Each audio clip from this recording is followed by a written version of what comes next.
Un pape colombien ou encore un cow-boy anglais qui discute avec un indien de Noël berlinois. Derrière ces drôles d'accoutrements se cachent près de 50 bénévoles de 17 nationalités, apprentis ouvriers sur un chantier en Allemagne. Jeunes, vieux, déguisés ou pas, ici tous ont un seul et même but, changer le monde grâce à des déchets utilisés pour construire un Earthship. Traduisez un vaisseau terrestre ou plus simplement, une maison pas comme les autres. Pour en savoir plus, je suis venue leur donner un coup de main pour leur dernier jour. J'y ai rencontré Grégoire, ingénieur et ambassadeur de Earthship en France. Comme 10 autres professionnels sur place, il est venu encadrer nos joyeux lurons. C'est son 5e chantier cette année. Tu peux m'expliquer, c'est quoi l'idée de départ, la philosophie de départ de Earthship? Alors la philosophie de départ, c'est au lieu d'extraire du sol des ressources pour pouvoir construire des maisons, on va utiliser les matériaux qu'on considère comme déchets, c'est-à-dire les pneus, les canettes, tout ce qu'on trouve dans la nature malheureusement et qui sont considérés comme déchets, alors qu'en fait on pourrait les revaloriser en les utilisant dans une maison. Alors, qu'est-ce que c'est que ça? Voilà donc les pneus. Ah oui, là ça c'est des pneus. Tout ça c'est tout le mur, jusqu'en haut. D'accord. Tout ça c'est des pneus. On les tasse de terre et puis en quinconce, on construit le mur jusqu'en haut. On sait peu recycler les pneus et au niveau dégradation, ça met très longtemps à se dégrader en plein air et enterré, ça se dégrade quasiment pas parce que c'est les ultraviolets en fait qui dégradent le caoutchouc.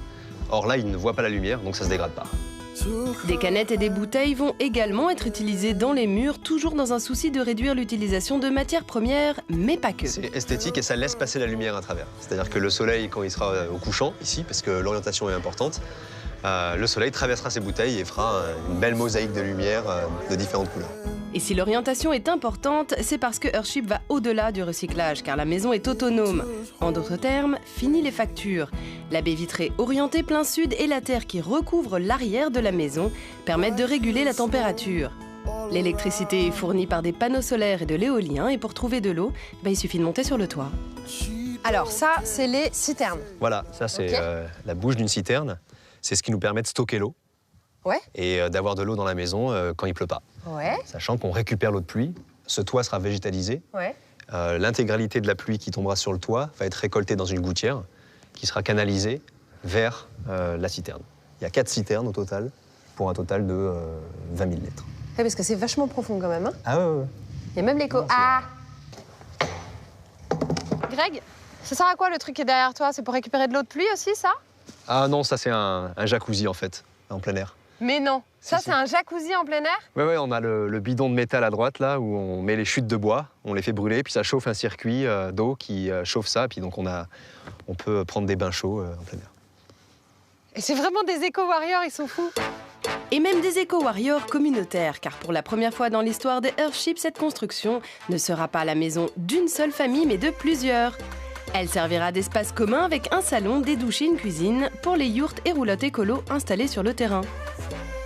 Alors une fois dans la maison, pas question de jeter l'eau après une seule utilisation, bien au contraire. Ici, on retraite les eaux usées de façon responsable.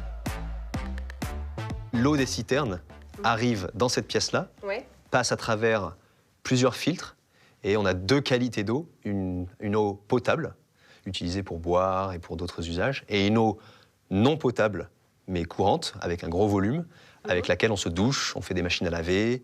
Et après la douche ou la machine, l'eau est retraitée par une phytoépuration intérieure.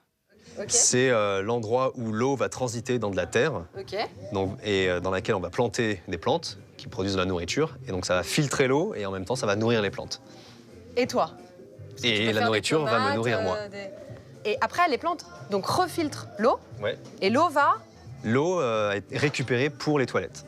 Et une fois que l'eau des toilettes, là vous n'allez peut-être pas la réutiliser, si? Non, bon, on l'amène à l'extérieur et là elle va dans une nouvelle phytoépuration à l'extérieur. Dans ton jardin, quoi. Dans le jardin, à l'extérieur. Ou comment arroser votre jardin en tirant la chasse d'eau.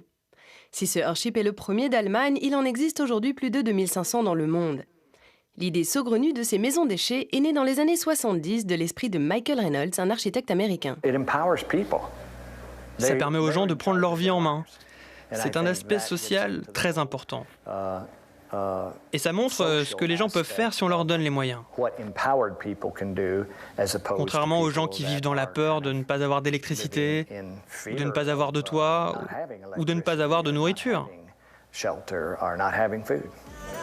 Une véritable expérience humaine pour ces bénévoles venus aider sur ce chantier participatif, car au-delà de la construction, Earthship est une philosophie de vie qui met l'homme et la nature au centre.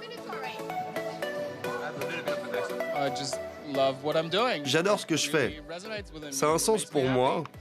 Ça me rend heureux, donc maintenant, j'essaie de le faire à plein temps. Je me sens vraiment très chanceuse d'avoir pu vivre cette expérience et d'avoir rencontré des gens du monde entier qui ont la même façon de voir les choses. Tu le referas ? Ouais, peut-être. C'est l'ambiance, c'est la fin, c'est une grande famille. Une grande famille qui a visiblement un peu de mal à se séparer après un mois de vie commune. Qui va rester finalement plus longtemps que prévu ? Eh ben nous aussi, on va rester un peu plus longtemps que prévu finalement.